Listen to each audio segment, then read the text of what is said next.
Good morning, New Hope. We on today. Good to see everyone and hope you're doing well.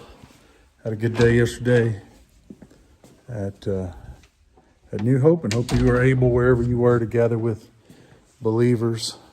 So this morning, have a funeral to make an appearance at, and just, as all of us, to do our regular daily disciplines and following the Lord and doing what we do. So this morning we get up and we have some messages and just some conversations with some really cool people about Christ and how he does what he does. And man, the Christian life is just so incredible.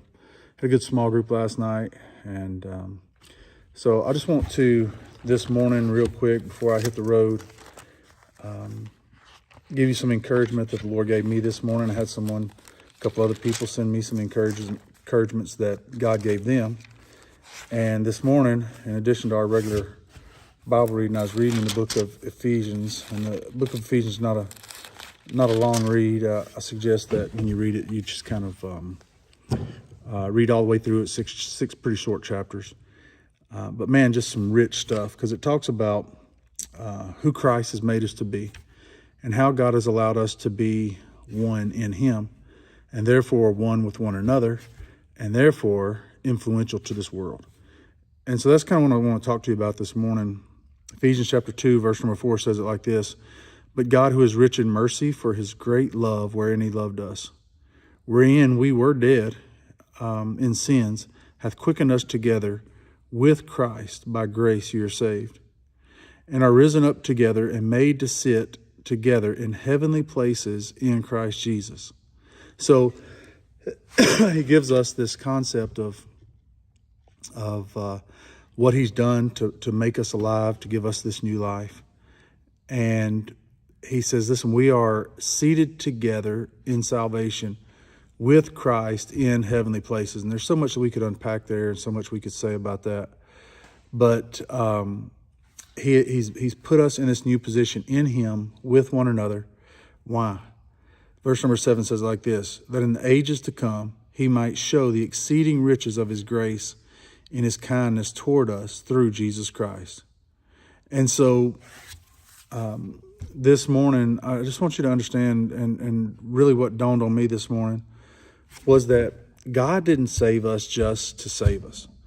God saved us in order to show forth his grace throughout this whole world. There are people today in your life and mine, and I was talking to somebody about that this morning, that really need to know why life doesn't make sense. And why does it make sense?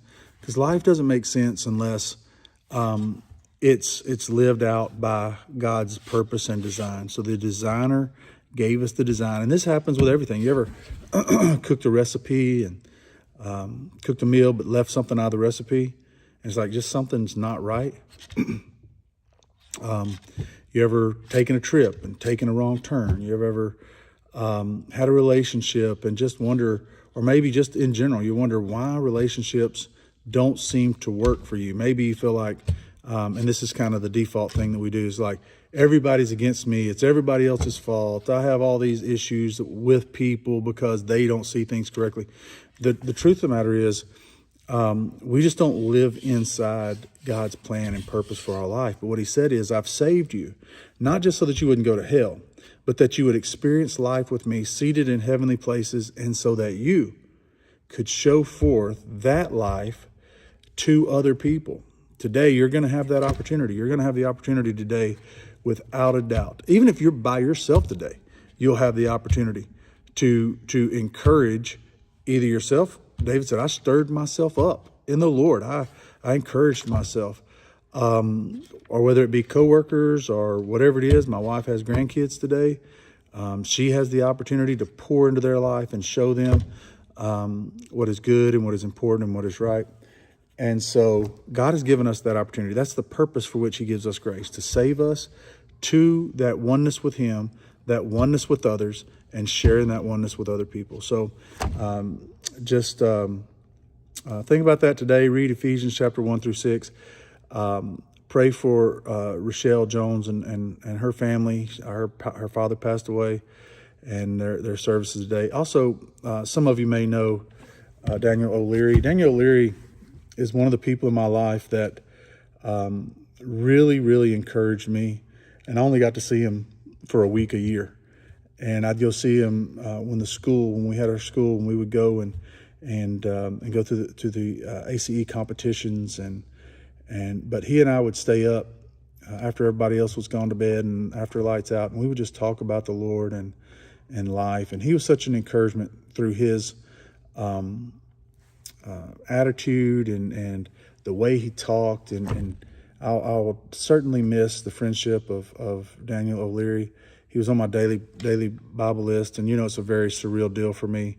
It's just kind of one of those stopgaps, one of those stop moments in my life when I take an eraser and erase someone's name out of my prayer journal because they've left from here to glory. And I know Rochelle and them are going through the same thing, and so be in prayer for their family. Look, we love you guys. If we can help you this week, please let us know. Be a help to somebody else this week. Have a great day. God bless.